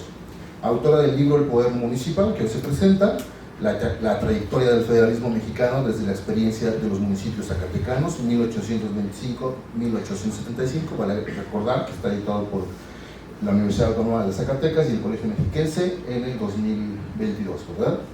Actualmente está desarrollando un proyecto de investigación que plantea las reconfiguraciones del federalismo tras la popularización del juicio de amparo durante la segunda mitad del siglo XIX. Es miembro del Sistema Nacional de Investigadores, nivel candidato. Y bueno, démosle la palabra para que pues, nos hable un poquito ya lo que Isame comentó un poquito de cómo sucede este trabajo, y bueno, y tratar de responder preguntas. Bueno, pues antes de comentar un poco sobre la obra, agradezco muchísimo la lectura que realizaron los tres, me parecieron muy interesantes, muy puntuales también todos los comentarios, y desde luego un agradecimiento a la asociación por abrirme el espacio de traer el día de hoy aquí el Poder Municipal. Hay varios puntos que quisiera tocar. Primero, esta cuestión de los bicentenarios, que creo que es fundamental, ¿no? Estamos frente a una serie de festejos, empezando por este año, ¿no? La creación de las entidades estatales, entre ellas desde luego Jalisco, Zacatecas, San Luis Potosí, Oaxaca, Yucatán, ¿no? Entonces este bicentenario del 2023 viene el 2024, donde vamos a estar celebrando la primera constitución nacional, y finalmente, bueno, los años subsecuentes, las constituciones locales, ¿no? En el caso de Zacatecas fue la de 1825. Entonces, la propuesta que yo les vengo a hacer con el Poder Municipal tiene que ver con no dejar de ver estos bicentenarios, no dejar de ver estas conmemoraciones desde la importancia que tuvieron los núcleos municipales en la construcción del Estado mexicano, ¿no? Yo lo que vengo planteando en este trabajo es cómo en este proceso de transición de este antiguo régimen o de este sistema colonial a la formación de una república, los municipios, los ayuntamientos específicamente, se convierten en este efecto bisagra que le permite a la sociedad mexicana ya para entonces transitar este proceso, ¿no? Yo pongo sobre la mesa el tema municipal también con la intención de que revaloremos los estudios, o de que volvamos a poner la mirada en los estudios de las instituciones políticas mexicanas, ¿no? Ahorita no está nada de moda. Está de moda muchas otras cosas, pero las instituciones como que pues ya parecen darnos un poco de flojera su análisis, ¿no? Ahorita repuntan otro tipo de análisis. Sin embargo, creo que son temas que se tienen que seguir trabajando. ¿Por qué? Porque pues el municipio ahí está, y grandes de los problemas, grandes de las problemáticas que enfrenta hoy México están insertas en el tema municipal, ¿no? Por poner un ejemplo. Vemos los ayuntamientos cada vez más obsoletos, hay interpretaciones ya desde los politólogos, los sociólogos, que nos hablan incluso ya de un municipio, de un sistema municipal obsoleto, que ya no sirve, porque sigue siendo este sistema pues de viejo cuño, ¿no? Que no se le ha dado quizá jurídicamente o desde la manera en la que se ha planteado el federalismo, pues la importancia que tienen los núcleos municipales todavía en la actualidad. Entonces de ahí yo les hago la invitación, si son estudiantes, público en general, investigadores también, de volver a la vista a las instituciones, la importancia de regresar al análisis de esas instituciones que siguen vigentes. Una de las novedades que creo que presenta la obra es cómo las distintas formas de gobierno que va a ir experimentando México a lo largo del siglo XIX, estos grandes cambios del siglo XIX, van a tener ahí al municipio. El ayuntamiento no desaparece. Es un siglo muy convulso donde tenemos una monarquía autoritaria, una monarquía absolutista, luego viene esta monarquía constitucional para volver otra vez a la monarquía absolutista, para regresar a la monarquía constitucional, finalmente una república. Bueno, es un vaivén, ¿no?, de experimentación de la aplicación de distintas formas de gobierno, y en todas ellas vamos a ver a los ayuntamientos. ahí sigue, ¿no? Llega el imperio francés y los municipios, el ayuntamiento va a estar presente, con sus variaciones, pero ahí va a estar, ¿no? Pasamos al periodo revolucionario, que bueno, ya efectivamente no me voy hasta allá todavía en la obra, pero sigue presente el tema del ayuntamiento, sigue presente el tema de los municipios, ¿no? Que se convierten incluso en una de las grandes demandas de la revolución, que tiene que ver con este municipio libre, en donde solicitan pues que desaparezca la figura del jefe político, pero sorpresa, ¿no? O sea, creo que ahí va la importancia de seguir analizando las instituciones.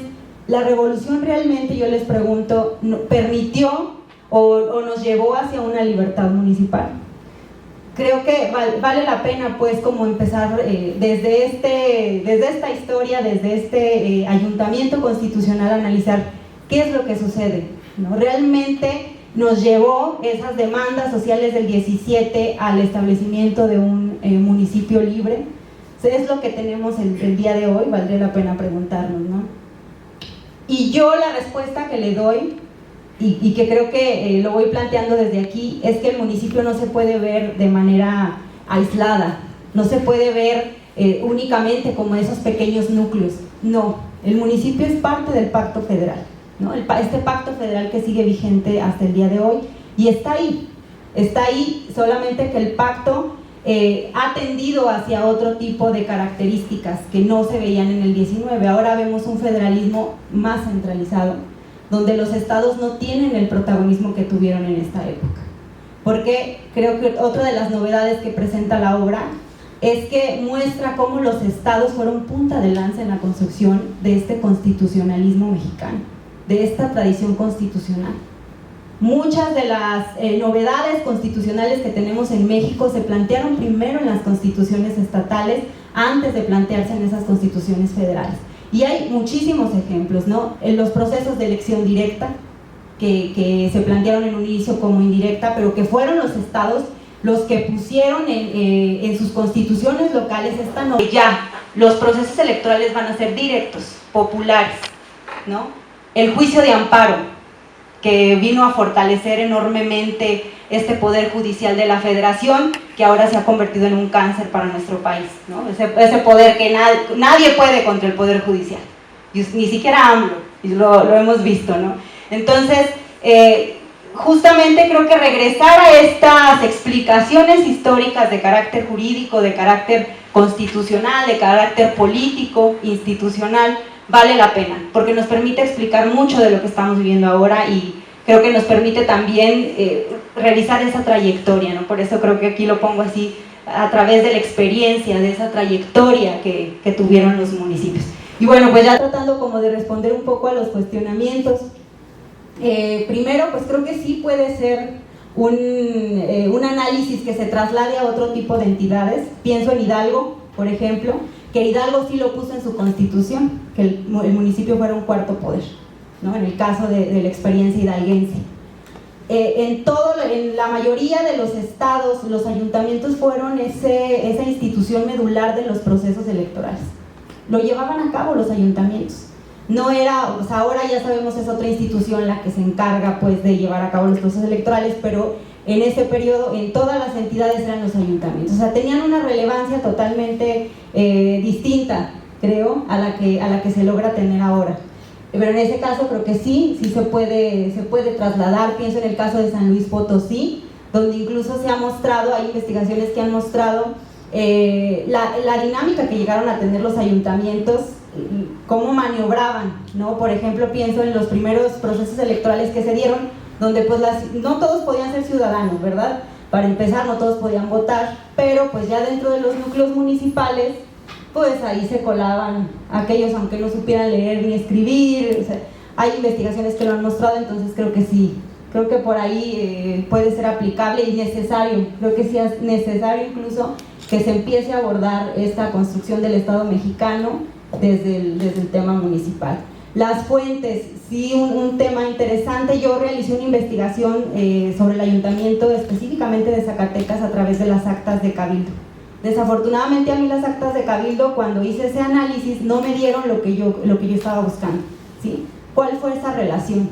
O sea, realmente los municipios representados por sus ayuntamientos eran completamente omisos, o sea, realmente ellos solamente recibían instrucciones de estos poderes estatales y o sea, no me lo daba, entonces tenía que irme a las fuentes del Congreso que me permitiera ver este diálogo, cómo convivieron, cuál fue el papel que desempeñaron estos ayuntamientos. O sea, pienso ahora no tienen el protagonismo que en esa época sí lo tuvieron, ¿no? Desafortunadamente ahora se ha perdido y el poder se ha concentrado, se ha atomizado un poco más. Y en ese periodo pues vemos ayuntamientos participativos. Pienso en la transición, ¿no? del federalismo al centralismo en esta primera etapa. Fueron los ayuntamientos a nivel nacional, no solamente Zacatecas, o sea, Zacatecas es solo un ejemplo, pero a nivel nacional fueron los ayuntamientos y este apoyo de los ayuntamientos al proyecto de cambiar la forma de gobierno, las que hicieron que el federalismo se viniera abajo en el 36. ¿Sí? O sea, y fue esta propuesta, estos pronunciamientos de ayuntamientos en todo el país los que permitieron pues que se transitara otra forma de gobierno en el periodo. Y luego serían los ayuntamientos también los que permitirían que se regresara en el 46 al establecimiento otra vez de una república federal, ¿no? Entonces sí creo que bueno, por ahí se va contestando, ¿no? La importancia de estas actas de cabildo. Hace poco lo decía José Antonio Serrano Ortega, que es este gran investigador del municipio decimonónico en México. No podemos seguir estudiando a los municipios desde su núcleo nada más. Necesitamos ver cuál fue la relación que establecieron con las autoridades estatales, ¿sí? Porque finalmente a partir de eso es que vamos a ver cómo es que realmente se va construyendo este proyecto de nación, que es lo que tenemos hoy, ¿no? Y yo siempre se los he dicho, esta idea histórica de que a México lo construye un grupo de una élite política, este grupo que tanto hemos visto en la historia, pues no es cierto. Cuando nosotros nos acercamos a esos espacios, nos damos cuenta que tenían una participación importante, ya lo dijo Ibizami, en el caso zacatecano, al grado de que se opusieron a que no que desapareciera pues esto de que la iglesia católica era la oficial en el estado, ¿no? Los ayuntamientos dijeron no, o sea, porque somos católicos, ¿por qué vamos a querer que no aparezca en la Constitución? Y no apareció, porque los ayuntamientos dijeron que no. Y además se adelantaron, porque dijeron, si lo hacemos, si omitimos cuál es la religión del Estado, se va a venir una rebelión. Eso fue en 1850. Y en 1859 vimos ahí el boom, ¿no? Esta revolución. Entonces, la otra pregunta, ya antes de que se me pase. Yo creo que ha ido teniendo más o menos todo. Sí. Pues a mí no me queda más que invitarlos a la lectura. Traje algunos libros de regalo que les comento. Esta obra se financió por un proyecto de CONACYT que propone la doctora Mariana Terán Fuentes de la Universidad Autónoma de Zacatecas. Entonces, gracias a eso tengo la posibilidad de regalar una serie de ejemplares. Los invito a su lectura. Ojalá que les llame la atención y que pues se decidan a leer ahí parte del trabajo. Muchas gracias. Gracias. Gracias a la autora. Y bueno, quisiera preguntar sobre estos vaivenes que se han descrito sobre los bicentenarios, ¿no? Que ya descritos, sobre el papel de las instituciones y demás. Y hay una relación directa con algunos estados, como el Aguascalientes, pues que se inserta directamente en estas discusiones de los vaivenes entre el centralismo, el federalismo y demás.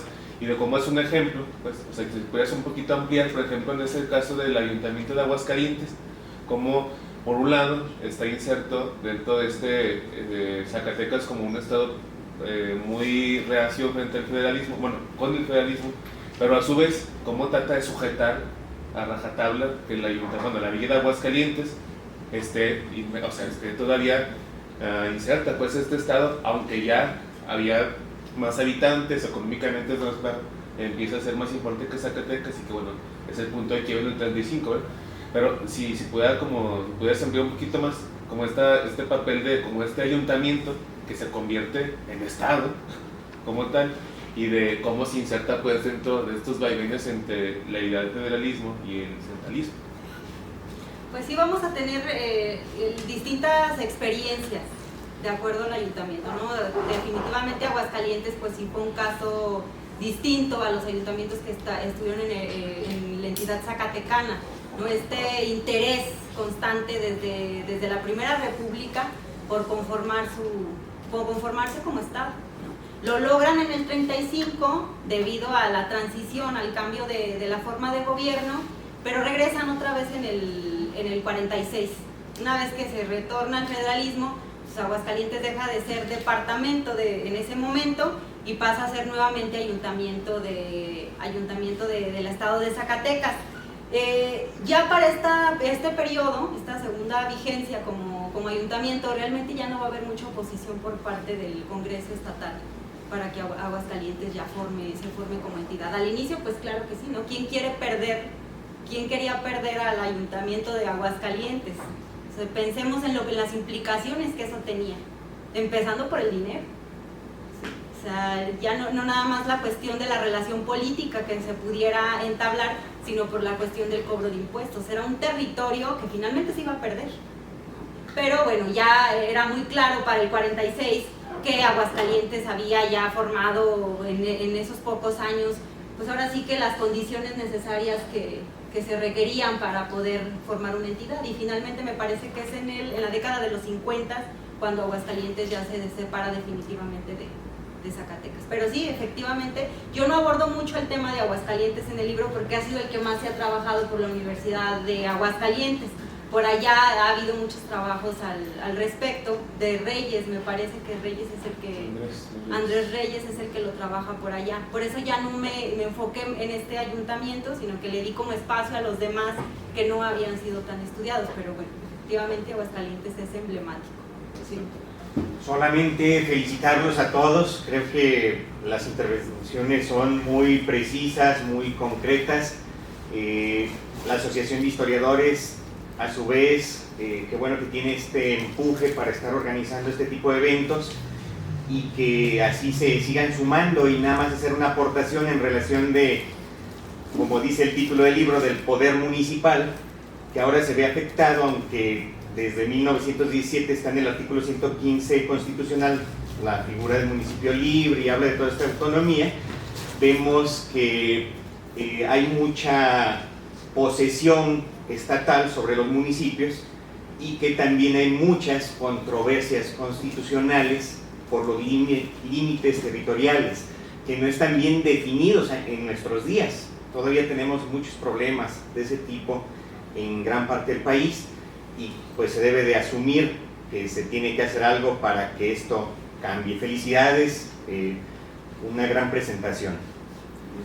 Ahora mencionó algo, pero parece que no se trató bien. Tendría que ver si se puede hablar en este convulso periodo, ¿verdad?, siglo XIX, de formación de identidades.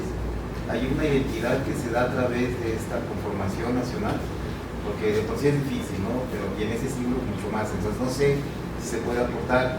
Y lo refiero porque, por ejemplo, hace años que radico en Autlán y se celebró de manera muy diferente algunos eventos de los que mencionan aquí. Por ejemplo, entre Tecolotlán y Autlán como que competían. En Tecolotlán hicieron toda una fiesta de 5 o 6 días, exagerado, 6 días donde todo el pueblo se volcó, incluso gente que ni votaba ni nada, pero hicieron una fiesta, una kermés, y los padres encabezando, ¿no? Y en Autlán también fue como una competencia de a ver quién celebra más un acta de una cura, etc. En algunos lugares se ha rescatado, en otros no, ¿verdad? Por ejemplo, otra opción que se tomó también, grupos que se armaban entre ellos mismos, ¿no?, ante los embates de los, pues aprovechando el río revuelto, ¿no? En Tecolotlán hay un caso famoso de un escritor, Mariano Meléndez Muñoz, incluso aquí en Guadalajara estuvo en la imprenta, etc.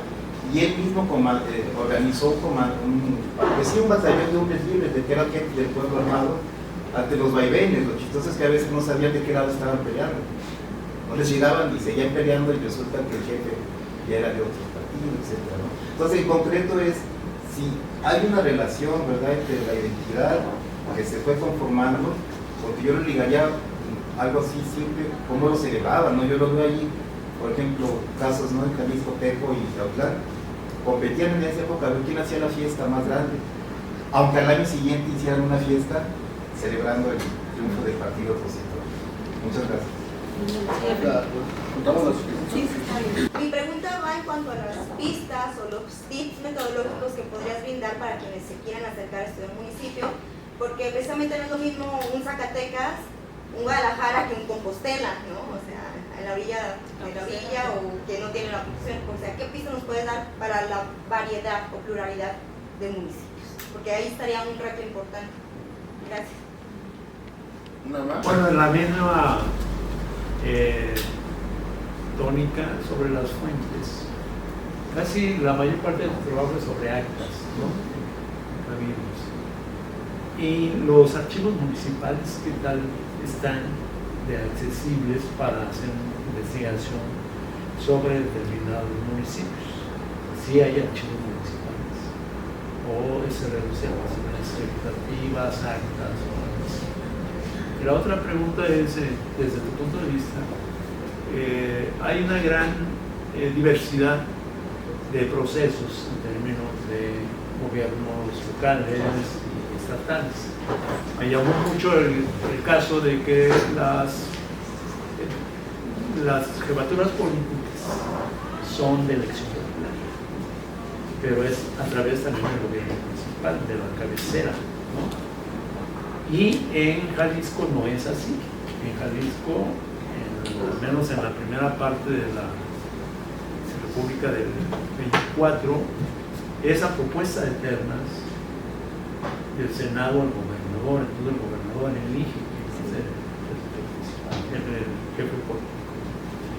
Y de ahí mucho pues del apoyo o no apoyo de estas cabeceras municipales, de sus ciudadanos al jefe político o su distancia. Pues me gustaría que Claro que sí. Bueno, primero con el tema de la identidad, ¿no? Creo que da para mucho análisis. La cuestión de la identidad es algo complejo. Yo lo que he logrado ver hasta ahora, justamente con un estudio de caso que estoy trabajando y que está por publicarse, que tiene que ver con el Ayuntamiento de Guadalupe, yo logro ver, ahora sí que acercándose a este proceso muy en específico, cómo se va construyendo la identidad, ¿no? Y las instituciones generan identidad. O sea, es increíble cómo se va tejiendo la relación entre las distintas instituciones que conviven en un pequeño espacio y van generando identidad, pues sí, muchas veces a través de estos actos de carácter cívico, ¿no? Pienso en cómo se juraba la Constitución en los municipios, porque en todos los municipios se juraba la Constitución. Llegaba, o sea, eso de pensar el siglo XIX totalmente aislado, donde no se comunicaban y que no se sabía qué pasaba, no, o sea, estaban completamente comunicados, ¿no? Quizá no era pues tan expedita como ahora, pero estaban comunicados. Entonces se juraba la Constitución en los municipios. ¿Y cómo se juraba? Pues el párroco se ponía de acuerdo con el presidente municipal para convocar a los principales vecinos del municipio y organizarse para hacer la celebración del juramento de la Constitución. Y se solicitaba que todos los vecinos pusieran en sus casas luces, adornaran, porque se iba a llevar a cabo la firma de la Constitución. Por eso en el 57, después de la Constitución del 57, fue tan problemática que se jurara la Constitución, porque decían, no, es que no aparece, ya en la Constitución del 57 no aparece que la religión oficial es la católica. Yo no voy a firmar la Constitución. Y hubo toda una revuelta a nivel nacional, que en los municipios no se querían firmar la Constitución. Y los mismos funcionarios de los ayuntamientos preferían ser destituidos de sus cargos antes que jurar la Constitución, ¿no? Y bueno, pues ahí ya se saben ustedes la historia de toda esta guerra de reforma, ¿no? Entonces, sí, efectivamente las instituciones fueron forjadoras de alguna manera de esta identidad, ¿no? Y a través, yo lo llamo la tríada, una tríada que yo veo muy clara en los espacios municipales, que era la iglesia, el ayuntamiento y los vecinos del pueblo, para todo. Sí, claro, la cuestión económica, la cuestión de la inseguridad, se ponían de acuerdo para resolver los problemas de inseguridad. ¿Y cómo le vamos a hacer, no? O sea, los caballos. Claro, ¿y quién va a poner las armas? Bueno, pues acá está el vecino que tiene más dinero y que pues él puede aportar con 2, 3 hombres para la cuestión de la seguridad que en ese periodo era tremenda, ¿no? Todo el tiempo había bandolerismo, intervenciones, entonces, y bueno, y es algo que actualmente pues ya no hacemos tanto, ¿no? Y que quizá pueda la cultura política, cómo están entendiendo los actores políticos esta serie de conceptos que luego son tan complejos porque no se tiene una interpretación o una definición unívoca, ¿no? Vemos que cada quien lo va entendiendo de manera distinta y se va pensando de manera, pues sí, diferente en cada periodo, ¿no? Al grado que, por ejemplo, ellos utilizaban indistintamente el concepto de confederalismo, de federalismo. Entonces sí, por ahí la cuestión de la cultura política es interesante por esa parte. Y bueno, está el otro eje de análisis que tiene que ver con la manera en la que los actores actúan. ¿Qué hacen estos actores? Las propuestas que realizan, quiénes están participando. Entonces creo que esa metodología para mí fue útil, ¿no? Yo la voy formulando a través de otros trabajos, ¿no? En este caso yo sí me basé en lo que ya en su momento había hecho Carmagnani, que bueno, para los que analizamos estos periodos, Carmagnani es como el padre del análisis del federalismo y eso, ¿no? Entonces, por ahí yo más o menos reviso esas líneas de análisis, pero ahí está la propuesta, ¿no? Creo que puede ser útil para otra clase de estudios. Sí hay fuentes municipales, sí hay archivos municipales. Tenemos el caso de Sombrerete, que es un archivo fantástico que tiene desde el periodo colonial. Tiene fuentes, me parece que del siglo XVII. 1575. O sea, es fabuloso. Que Mazapil es otro de los municipios que también han trabajado mucho en su archivo histórico. Pinos. Ahora, ¿qué sucede? Que como no había un trabajo que hablara de la relación del Congreso con los ayuntamientos, ni del Poder Ejecutivo con los ayuntamientos, ni de las jefaturas, sí me quedé en esa parte. Ahora es cuando ya estoy como empezando a trabajar más minuciosamente, ¿no? el tema de la dinámica del municipio en concreto. Entonces, pero sí, efectivamente sí hay estos archivos históricos. Y respecto a la cuestión del jefe político, sí fue una novedad en la entidad zacatecana que para el 57 el jefe político fuera de elección popular. O sea, al principio era de elección del gobernador, después pasó a ser de elección a propuesta interna de los ayuntamientos, para finalmente decir, no, ya tiene que ser de elección popular. En el porfiriato regresamos, con todas estas enmiendas constitucionales que se hacen para que se reelijan gobernadores, para que se reelija el presidente de la República, pues ya dijeron, no, el jefe político también va a ser una elección del gobernador, porque finalmente es el conducto de comunicación entre los gobiernos municipales y el gobernador, entonces tiene que ser nombrado por el gobernador. Pero es este vaivén en términos jurídicos que se va a ver en el siglo XIX, pero sí es una novedad. Creo que es de los pocos casos, no me atrevería a decir que de todos, habría que revisar con calma cada uno, pero sí de los pocos casos donde la elección del gobernador es popular. Agradecer también por la presentación del libro, muy interesante.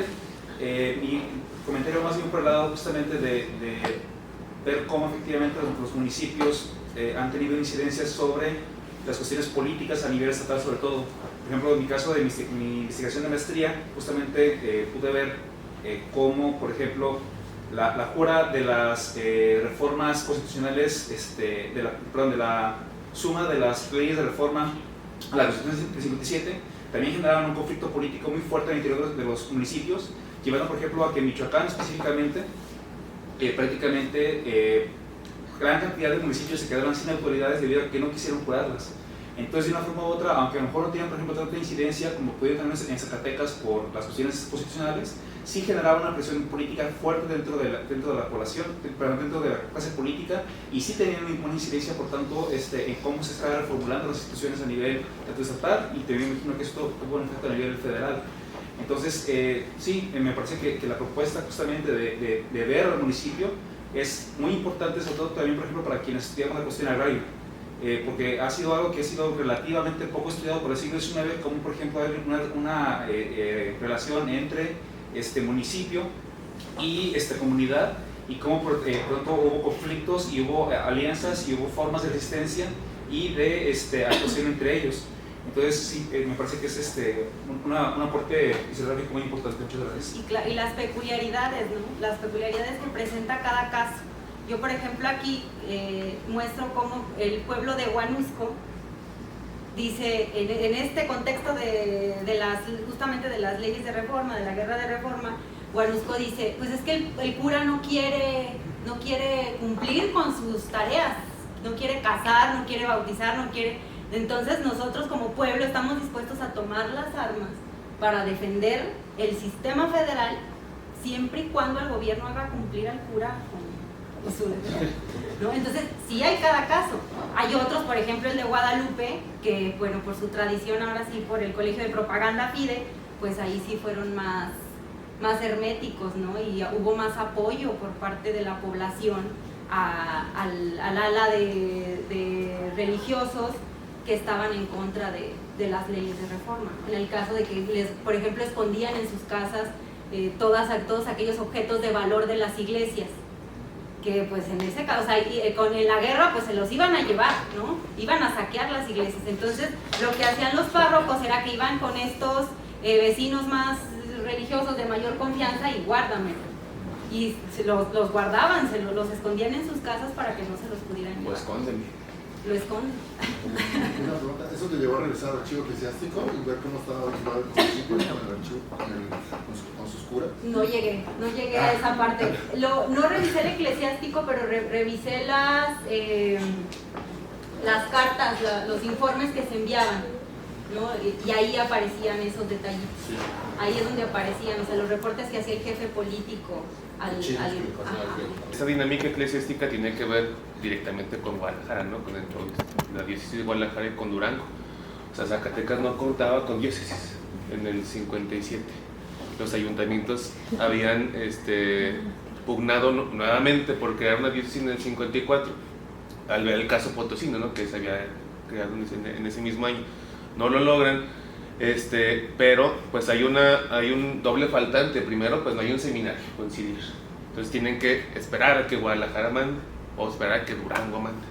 Y la otra es que cuando el obispo Pedro Espinosa manda instrucciones, o sea, hay un caso muy curioso, cuando llegan las instrucciones del obispo, pues ya no hay, o sea, ¿quién? Si ya no hay nadie. O sea, los gobernadores liberales ahí sí a rajatabla hacían cumplir. Bueno, con González Ortega pues, la vida muy fea, ¿no? O sea, una vez que expidió, o sea, las leyes de reforma tienen su campo de prueba en Puebla, pues en el 57, pero específicamente en la asociación de bienes, exclaustración, son un mes antes que las federales. Entonces ya cuando llega la instrucción del obispo, pues ya por ejemplo ya no hay franciscanos, ya no hay agustinos, ya no hay nadie.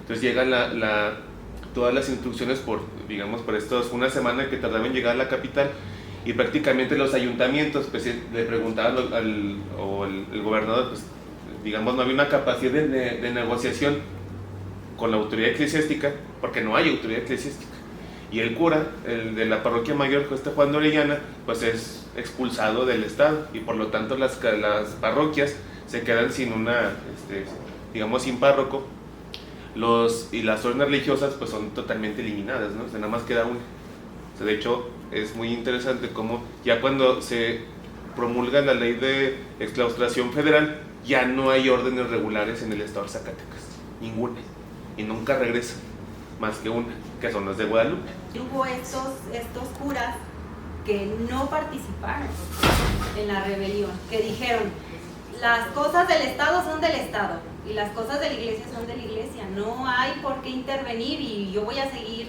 dando los sacramentos y no participaron. Y incluso por el gobierno del Estado se felicitaba públicamente al cura tal, al párroco tal, por respetar esa separación, ¿no? de las esferas. Pues interesante, ya para otra investigación. Por ahí está, ahí hay parte del libro. Muy bien. Lo pueden ver. Si les parece, pues damos por concluida esta sesión. Agradecemos nuevamente a los comentaristas que nos acompañaron y por supuesto a nuestra autora, la doctora Miriam Moreno. El libro entonces... Sí, hay por ahí, quien esté interesado pueden adquirir un libro por acá. Pero de cualquier manera está disponible. Sí, lo pueden comprar a través de la página del Colegio Mexiquense, ahí lo están vendiendo en línea o en la de la Universidad Autónoma de Zacatecas también.